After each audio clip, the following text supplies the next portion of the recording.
20번째 사연.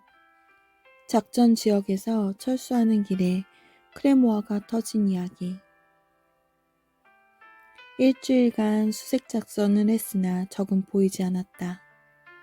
2차로 베트남에 다시 갔을 때 어느 날 차이산 기슭에 수색 작전 명령이 떨어졌다.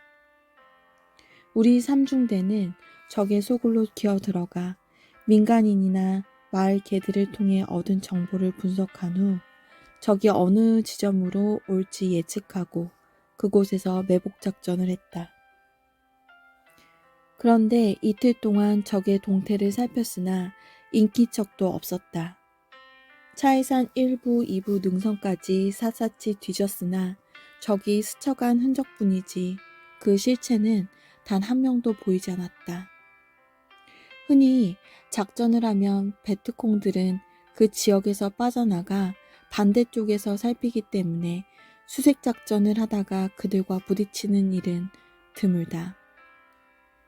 작전 3일째, 우리는 차이산 기슭에서 다시 평야 지역으로 빠져나와 공동묘지 지역에 자리를 잡고 3박 4일 동안 작전을 연속하게 되었다. 그렇게 나흘 동안 수색 작전을 했으나 사전 정보와는 달리 이상하게도 적은 보이지 않았다. 할 수 없이 우리 소대는 이번 수색 작전을 여기서 마치고 부대로 철수하게 되었다. 철수하는 길에 정원도 무전병이 천병을 서겠다고 했다. 도로까지 걸어 나와서 차량으로 철수하라고 소대장은 지시했다. 철수 시간은 오후 4시에서 5시 사이였다. 우리는 그동안 남아있는 전투 식량을 다 먹어치우자고 하고 배낭에 있는 것들을 모두 꺼내어 먹고서 시간이 되면 벌판길로 걸어 나오기로 했다. 차량이 있는 곳까지 500m 정도 되었다. 엄청나게 충격적인 정보를 받고 작전을 나왔지만 이렇게 적을 한 명도 못 보고 작전을 마치니 전우들은 허탈감에 마음들이 해이해졌는지 음식을 먹으며 껄껄 웃어댄다. 소대장은 이제 그만 모두 일어나 철수하자고 했다. 이때 정원도 무전병은 자진해서 자기가 천병을 서겠다고 동작 빠르게 일어서더니만 급한 걸음으로 소대원들 맨 앞에 서서 걸어갔다. 무전기를 맨 자가 천병으로 맨 앞에 간다고 빠져나가니 모두 이상하다는 듯이 쳐다만 보았다. 무전병은 소대 전체를 대표하여 중대 본부와 소대 내의 각 분대와 수시로 교신하며 모든 정보를 소대장에게 알려주는 중요한 임무를 맡은 자다. 항상 작전 중에도 숨어서 교신하고 적들에게 보이지 않도록 최대로 숨어 다닌다.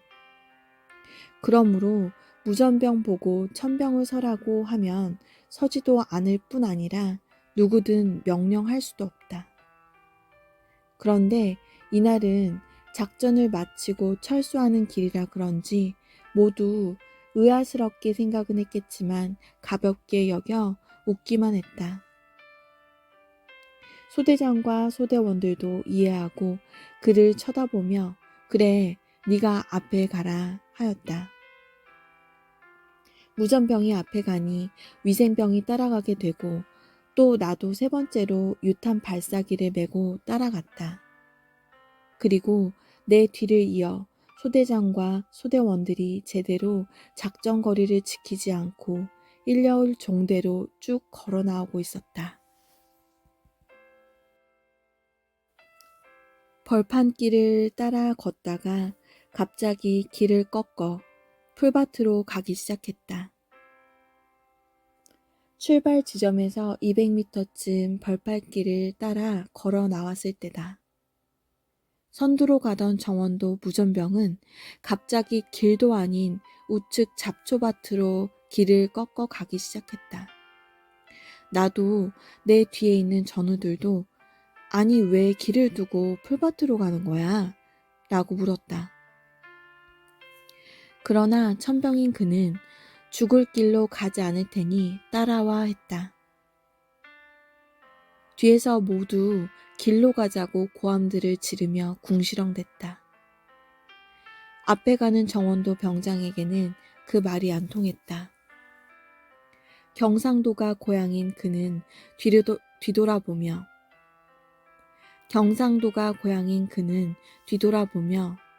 뭘 그리 잔소리가 많고 말이 많노? 내가 천병이니까 나만 따라와 하며 한마디를 쏴붙이고는 앞으로 쭉 빠져나갔다. 길이 아닐지라도 그렇게 가기 힘든 곳은 아니었다. 선인장이 여기저기 나 있고 잡초들이 무릎까지 자라나 있을 뿐이었다. 평소 내무반 안에서 가깝게 지내던 위생병과 나는 정원도 병장이 길도 아닌 풀밭으로 가기에 참다가 한마디 하고 말았다. 왜 길이 있는데 돌아가는 거야? 그만 좀 돌아가 했다. 이 말에 정원도 병장은 바로 뒤따라가는 나와 위생병을 흘끔 쳐다보며 갈만하니 따라와 했다. 그 쳐다보는 눈초리를 보니 우리가 말한다고 해서 가던 발길을 돌릴 것 같지 않은 위험 있는 모습이었다. 마치 소대장에게 임무라도 받고 가는 것처럼 끝발 있게 보였다. 평소에는 그에게서 그 같은 당돌한 모습을 찾아볼 수 없었다. 이후에 안 일이지만 이때부터 하나님은 정원도 병장이 그 상황에 합당하니 그를 통해 우리 소대를 이끌어 가고 계셨다. 우리가 원래 가려고 했던 길에서 크레모아가 터졌다. 우리는 길도 아닌 곳으로 본래 길보다 40m 이상 더 돌아서 계속 걸어 나오고 있었다. 그 순간이었다. 귀청이 찢어지듯 가까이에서 크레모아 터지는 소리가 꽝 하고 났다. 소리를 들어보면 크레모아인지 폭탄인지 다 아는데 분명 크레모아가 터진 것이었다. 흙먼지가 날리고 시퍼런 연기가 치솟는 것이 보였다. 우리가 원래 가려고 했던 길의 끝, 개울뚝 옆에서 크레모아가 터진 것이었다. 우리는 놀라 가슴이 두근두근했다. 일순간 일제히 엎드려 경계를 했다. 맨 앞에 가던 정원도 병장이 크레모아가 터진 곳에서 적들을 발견하고 연발로 총을 쏘며 소리를 질렀다. 숨 넘어가는 급한 소리로 베트콩들이 개울 쪽에서 도망간다. 모두 그쪽에 사격하라. 하고 지시했다. 적은 보이지 않았지만 모두 어디? 하며 정원도가 손짓을 하는 곳에 사격을 퍼부었다. 돌격! 앞으로! 소대원들은 재빨리 연발로 총을 쏘며 개울 쪽으로 쫓아가 보았다. 적들은 개울을 타고 이미 죽기 살기로 도망쳐 버렸다. 우리 수색조는 모든 상황을 파악하기 위해 크레모아가 터진 곳으로 가보았다. 확인해 보니 크레모아선이 늘어져 있었다. 적들이 미리 설치해 놓은 크레모아를 터뜨린 것이었다. 우리가 그 벌판길을 타고 올 것을 알고 크레모아를 개울뚝 옆에 풀속에 설치해 놓고 그들은 개울 쪽에 숨어 있다가 우리가 오기만을 기다리고 있었던 것이었다. 그런데 무전병 정원도가 길을 따라 오다가 갑자기 발길을 돌려 길도 아닌 잡초밭으로 우회해서 가니까 자신들의 계획대로 되지 않자 설치했던 크레모아를 사정거리도 안 되는 거리에서 폭파시켜 버리고 도망간 것이었다.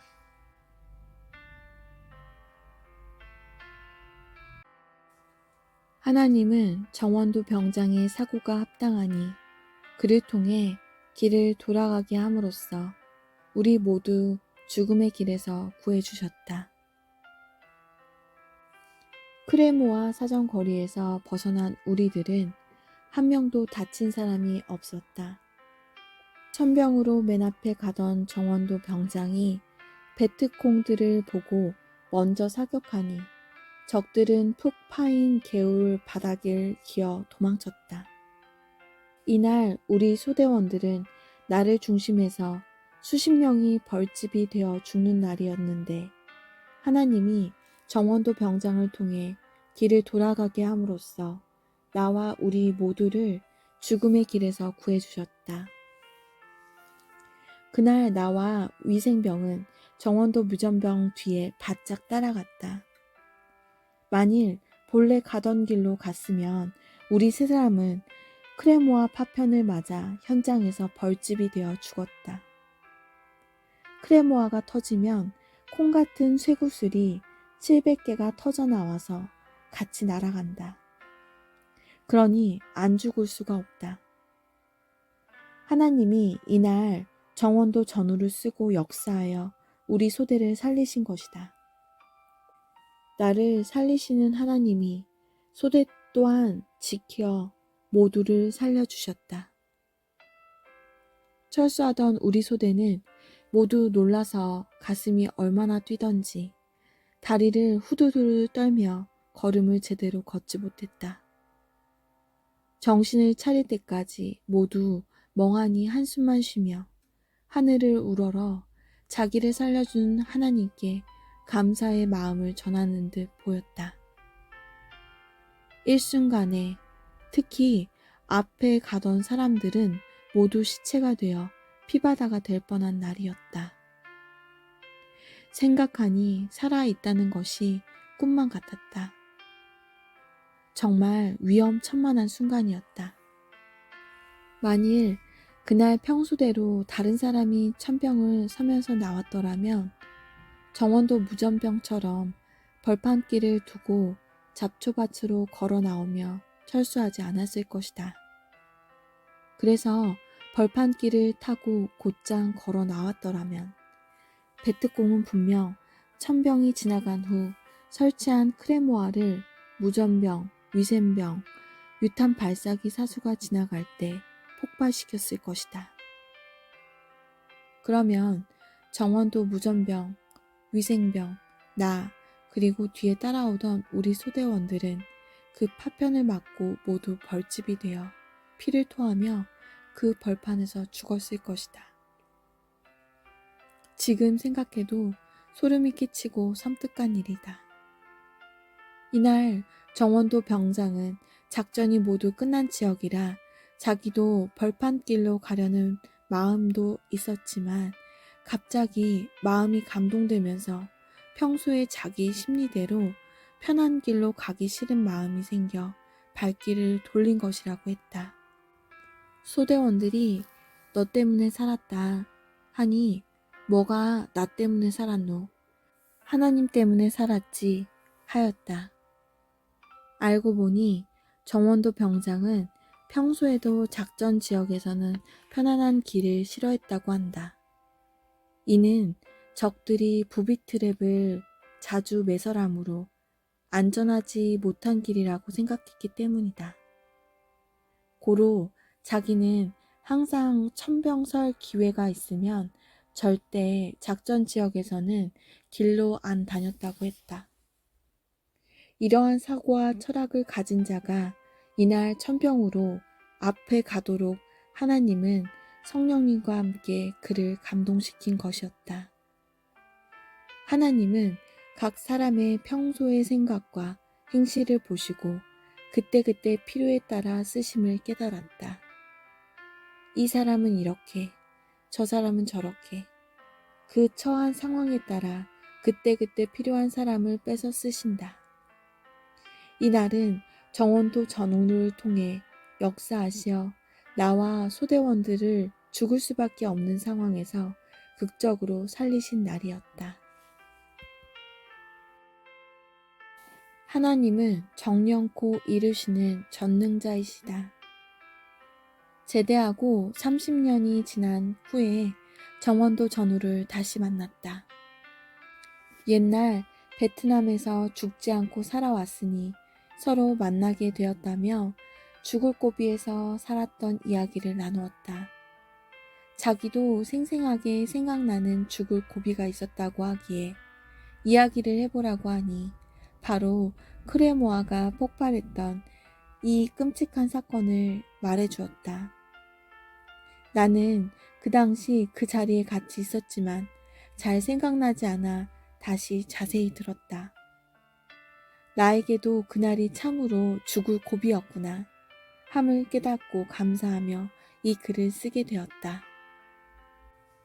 차를 마시며 베트남전 이야기를 하다 보니 옛날 베트남에서 근무할 때 둘이서 했던 말이 생각났다. 그가 나에게 자기의 앞날을 물었을 때 신학을 해서 꼭 목사가 되라고 말해주었었다. 그 말이 생각나느냐고 묻자 그는 생각난다고 했다. 그런데 왜 목사가 되지 않았느냐고 하니 막상 신학교를 다니려고 마음먹었으나 환경적으로 세상살이에 이끌리다 보니 신학교에 못 가고 말았다고 했다. 베트남에서 돌아온 후 바로 결혼하여 살다가 화재로 아내를 잃고 큰 충격 속에 인생의 허물을 깨닫고 신앙생활을 하기도 했지만 결국 지금은 삶에 빠져 교회에 못 다니고 있다고 했다. 그는 경상도 사람으로서 마음이 착하고 생동정이며 일도 딱 부러지게 잘하고 화끈한 성격을 가진 자다. 나는 그에게 나를 따라 하나님께 약속했던 것을 이루면서 다시 축복을 받고 가정을 이루자 라고 말하며 희망을 주었다. 마침내 그는 믿음을 가지게 되었고 우리 교단에서 섭리신학을 공부하고 졸업하여 목사가 되었다. 그리고 하나님이 나를 통해 새로운 가정을 이루게 해주어 보람있게 살고 있다. 인간이 하나님께 약속한 것은 이유 여하를 막론하고 해야 된다.